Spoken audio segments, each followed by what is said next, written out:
Lasă-mă că e foarte rău. Nu e foarte rău, e foarte bine, crede-mă. Bun. Ridici genunchi și braț opus. Revii. La fel faci pe partea cealaltă, da? Hai să vedem. 1. Revii. 2. Și 3. Bun. 4. Ține brațul drept. 5. Hai, Roxana. 6. Ai o problemă, să înțeleg. Eu am două mari probleme la emisiune. Se vede.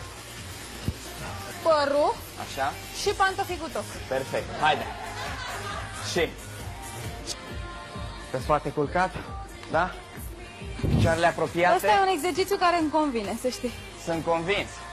Uberul pregătește cadru cancan. Bun. Ridicăm trunchiul în timp ce picioarele merg sus și se depărtează. Cu brațul venim între, după care revenim înapoi pe sol, da? Haide. Hai odată cu mine. 1 și 2 și 3. Bun. 4. Haide, întinde piciorul, nu ridica trunchiul prea mult. 5. Bravo. Și 6. Rabule, am ieșit din post. Și 7. Și 8.